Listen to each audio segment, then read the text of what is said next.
Bernoulli. Hukum Bernoulli menjelaskan tentang konsep dasar aliran fluida, zat cair, dan zat gas. Nah, di sini saya mempunyai botol parfum.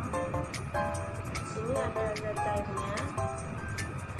Nah, bahwa peningkatan kecepatan pada suatu zat cair atau gas akan mengakibatkan penurunan pada tekanan pada zat cair atau gas tersebut.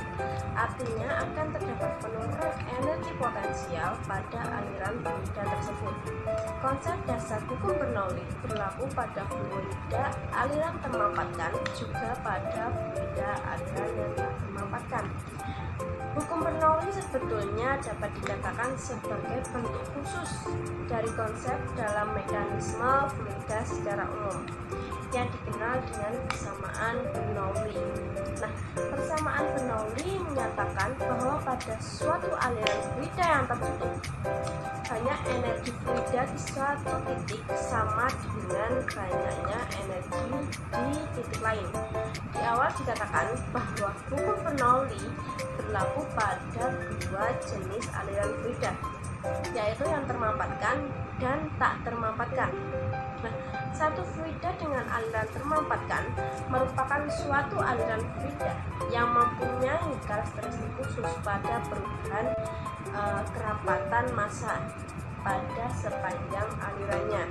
Contoh dari aliran fluida termampatkan adalah udara yang kita hirup sekarang, nah, atau gas alam. Adapun fluida yang dikatakan mempunyai aliran tak termampatkan adalah fluida yang mempunyai karakteristik tidak terdapat perubahan kerapatan massa pada sepanjang aliran fluida tersebut. Nah, salah satu contohnya adalah air ini. Macam-macamnya campuran lemak dan larutan basah.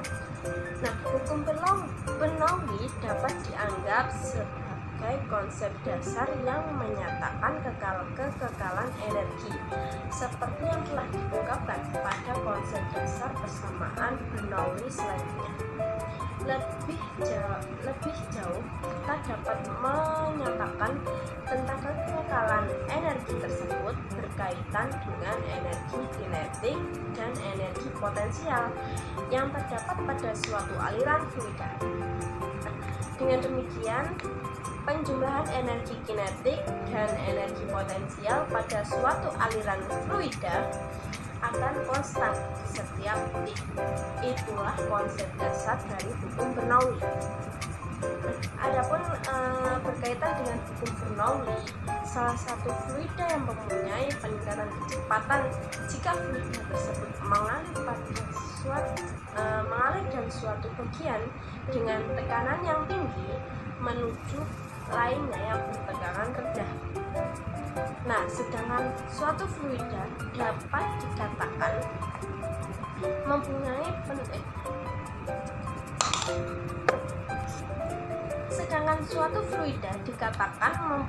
penurunan kecepatan jika fluida tersebut mengalir dari satu bagian yang bertekanan rendah menuju ke bagian lain yang bertekanan tinggi. Itulah hukum dari Bernoulli.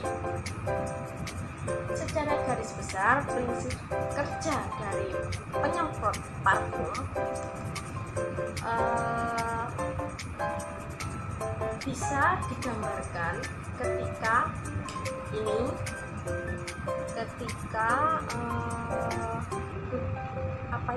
ujungnya ini itu ditekan.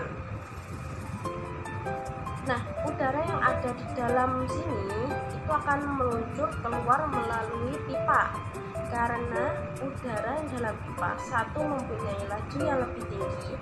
Karena laju udara tinggi, maka tekanan pada pipa satu menjadi rendah. Sebaliknya, udara pada pipa 2 mempunyai laju yang rendah. Nah, tekanan pada pipa 2 lebih tinggi, akibatnya cairan parfum didorong ke atas. Jadi cairan parfum dari bawah itu didorong ke atas dan nanti akan keluar. Nah, setelah itu ketika cairan tiba di pipa 1, udara yang dihasilkan dari dalam dari dalam ininya itu tuh akan mendorong keluar cairan parfum hingga akhirnya membasahi tubuh. Nah, contohnya seperti ini. Ketika ini kita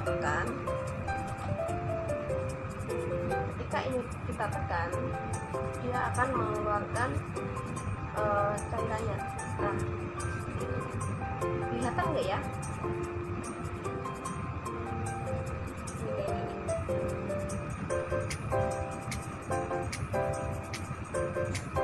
Nah, seperti itu. Nah, itu dari bawah ini, cairan ini akan ke atas menuju ke selang ini. Jadi dia mendapatkan tekanan. Nah, itu adalah cara kerja dari parfum ini.